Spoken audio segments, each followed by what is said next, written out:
जय श्री राधे सभी मित्रों को हमारे आध्यात्मिक वीडियो में आप सभी का हार्दिक स्वागत है और आप सभी देखने वाले भक्तजनों को मेरा कोटि कोटि प्रणाम।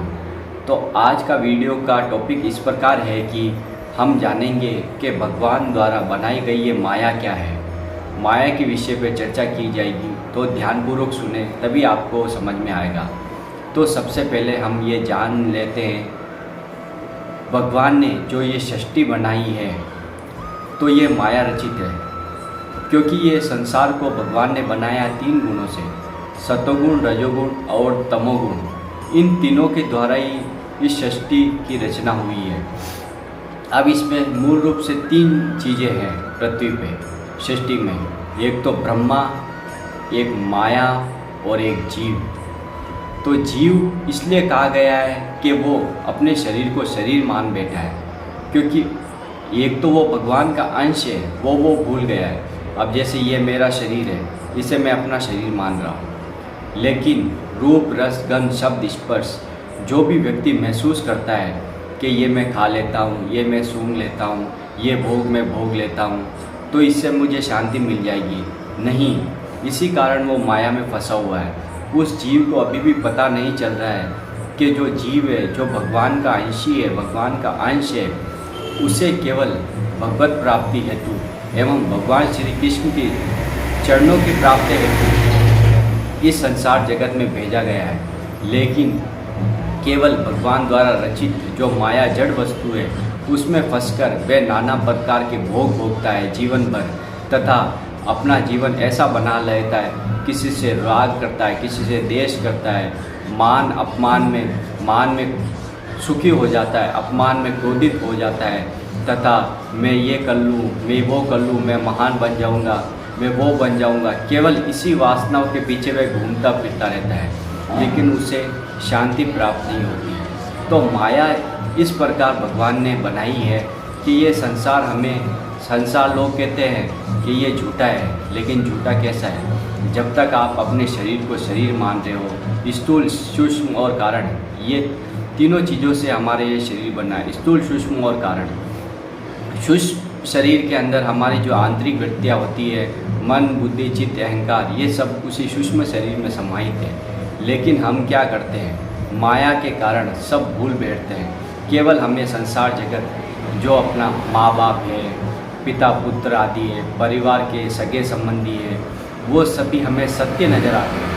सत्य नज़र तो आएंगे क्योंकि आप उन्हें देख रहे तो सत्य नज़र आएंगे, लेकिन आपको यह नहीं करना है। आपको अगर भगवान ने इस जन्म दिया है, आपको कुछ ना कुछ अलग करने के लिए दिया है, क्योंकि भोग तो 84 लाख योनियों में सभी भोग रहे हैं। अपने कर्मों का फल प्रभु उनको दे रहा है, लेकिन वो अपने कर्म बंधन काट रहे हैं, कर्म बंधनों को भोग रहे हैं। तो मनुष्य जन्म में ऐसा क्या दुर्लभ है जो देवताओं को दुर्लभ माना गया है? तो मनुष्य जन्म में वो चीज़ है जो किसी में नहीं है। मनुष्य ऐसा कार्य कर सकता है, इन कर्म बंधनों के जाल से मुक्त हो सकता है। उसे करना है केवल प्रभु का स्मरण और प्रभु का नाम जप, क्योंकि जब आप प्रभु का स्मरण करते हो, प्रभु श्री कृष्ण का नाम जप करते हो, तो आपके अंदर जो विकार आते हैं वो ख़त्म होते हैं, और आपके जो इस जन्म के और पुराने करोड़ों जन्मों के जो पाप है वो धीरे धीरे डिलीट होते जाते हैं। उससे आपका मन शांत होता है, बुद्धि पवित्र होती है, तो आपको इस संसार से पार होने का एक रास्ता नज़र आता है। क्योंकि आप खुद देख लीजिए, आपने अपना जीवन जिया है, आपकी 40 वर्ष की अवस्था है या 50 वर्ष की अवस्था है, आपने केवल बचपन तो ऐसे ही गंवाया। 10 साल की उम्र, 12 साल की उम्र तक बच्चे को कोई भी ज्ञान नहीं होता है। उसके बाद में आ गई यौवन अवस्था।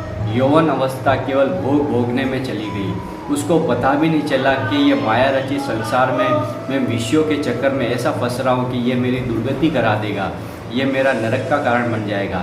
लेकिन यौवन अवस्था चली गई, फिर आ गई ग्रस्त अवस्था, जिसमें व्यक्ति की शादी हो जाता है, बीवी बच्चे आ जाते हैं। उसके बाद में वे केवल अपनी पति और पुत्र में और माता, भाई, बंधु सभी में केवल वो आसक्ति कर बैठता है। उनका भरण पोषण करना ही उसका कर्तव्य हो जाता है। वो सुबह घर से निकलता है, शाम को आता है केवल भरण पोषण करने के लिए, मैं ये नहीं कहता भरण पोषण गृह जीवन को नहीं करना चाहिए, आप धर्मपूर्वक करिए, आप सुबह से शाम करिए, काम करिए, और वो भी आप समर्पित करिए प्रभु के श्री चरणों में। फिर देखिए आनंद। केवल आप भोग वासनाओं के काम क्रोध लोभ मोह के पीछे पड़े रहोगे तो आपको कहाँ से शांति मिलेगी, क्योंकि ये माया रचित संसार है। भगवान भोलेनाथ महादेव जी स्वयं कह रहे हैं, उमा कहूँ मैं अनुभव अपना सत हरि भजन जगत सब सपना। तो ये संसार केवल मायाकृत है। आपको ये लग रहा है कि ये संसार सत्य है। इस सत्य वस्तु को अगर आपको जानना है तो आप अंदर से आत्मा से सोचिए, आपके मन में जो भी विचार आते हैं क्या वो अच्छे विचार आते हैं? नहीं आते। आपका मन हमेशा गलत विचारों की तरफ आपको ले जाता है। किसी से आपकी द्वेष भावना होगी, किसी से लड़ाई होगी, किसी के धन के कारण आपका उसमें लोभ होगा, और कहीं ना कहीं परिवार संबंधी में आपका मोह जरूर होगा। ये चीज़ें आपके सब नरक के द्वार हैं। कामा क्रोधा और लोभा तीनों नरक के द्वार बताए गए हैं। इससे बचने का क्या उपाय है? इससे बचने का उपाय एकमात्र प्रभु के श्री चरणों की आसक्ति और उनका नाम जप, ये सभी आपको भवसागर से पार लगा देंगे। मनुष्य ये केवल समझ नहीं पा रहा है कि ये माया रचित संसार में वो जी रहा है एक स्वप्न की भांति। जब आप रात को सोते हैं तो आपके स्वप्न में आप खाना खा रहे हैं, कुछ भी चीज़ कर रहे हैं, खाना खा रहे हैं या शादी में जा रहे हैं, आपको वो सत्य नजर आता है। जैसे ही आप जगे तो आपके सामने कुछ नहीं था, वो स्वप्न था केवल एक, उसे आपने झूठा मान के इनकार कर दिया। फिर आप जगे तो ये क्या है? ये भी एक स्वप्न की भांति तो है, क्योंकि आपने देहाभिमान के कारण इस शरीर को शरीर मान लिया है, जबकि ये शरीर नहीं है, यह आपकी आत्मा अंदर है। आपके अंदर 3 शरीर है, तीनों शरीर को आपको जानना पड़ेगा। और ये तीनों शरीर रजोगुण सतोगुण और तमोगुण से उत्पन्न हुए हैं। क्योंकि कभी आपको सतोगुण आता तो आप पुण्य कार्य करते हैं, अच्छे कार्य करते हैं, किसी की सेवा करते हैं, और आपके यही अंदर रजोगुण और तमोगुण की वृत्ति बढ़ती है, तब आप हिंसा करते हैं, क्रोध करते हैं, किसी का मांस खाते हैं, शराब पीते हैं, मदिरा पीते हैं, तो आपकी बुद्धि भ्रष्ट हो जाती है, तो आप तमोगुण में ही रहते हैं। आपको किसी भी ईश्वर से कोई लेना देना नहीं है। आप केवल अपने भोग विलास में व्यस्त है, भोगों में व्यस्त है, जो भी मन में आया वो भोग लिया, केवल हिंसा की, अपने जीव की स्वाद के लिए केवल जो जीव जंतु है उनकी हत्या करना, उनका मांस खाना, ये क्या है? दुर्गति का कारण है। ऐसा कर्म करना छोड़ दीजिए, केवल प्रभु का नाम जप करिए, क्योंकि भगवान श्री कृष्ण इतने कृपालु है कि वे सभी आपके पापों को भस्म करके एक नया जीवन प्रदान करेंगे।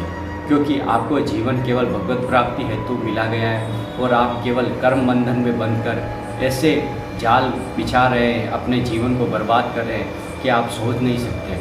क्योंकि जीवन में केवल एक परम नाम ही है जो आपको भवसागर से पार लगा सकता है। मुझे भी जो भी प्राप्त हुआ है वो सद्गुरुदेव भगवान की कृपा से प्राप्त हुआ है, और राधा रानी की कृपा से सब प्राप्त हुआ है। उन्हीं के नाम के द्वारा मैं आपको कुछ बताने की कोशिश करता हूँ, जिससे आपको थोड़ा सा भी ज्ञान हो सके कि ये संसार जगत मिथ्या है। केवल प्रभु का स्मरण और प्रभु का नाम जप, जैसे जैसे आप राम राम राम राम राम निरंतर रटोगे तो आपकी जो मन की वृत्तियाँ होगी वो डिलीट होती जाएगी। आपको संसार में सुख नज़र नहीं आएगा, आपको केवल नाम में सुख नज़र आएगा।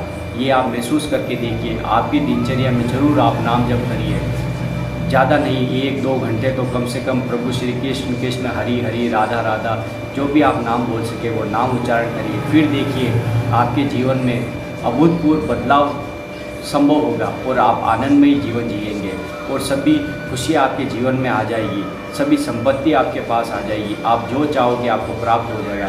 अगर वही जीवन में भजन नहीं है तो आप हमेशा कलेशित रहोगे, आपका मन आपको भय उत्पन्न करेगा, और आप हमेशा चिंताओं से ग्रस्त रहोगे, और आखिरकार बुढ़ापे आ गया और आपका ये शरीर छूट गया।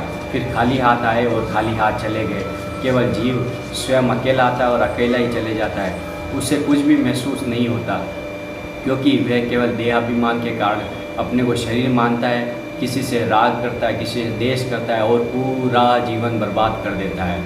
इसलिए हमें भगवत प्राप्ति नहीं हो पाती, और बार बार 84 लाख की ओर पुनरपि जन्मम पुनरपि मरणम, बस यही क्रम चलता रहता। बार बार जन्म लेना, बार बार मरना और दुखों को भोगना।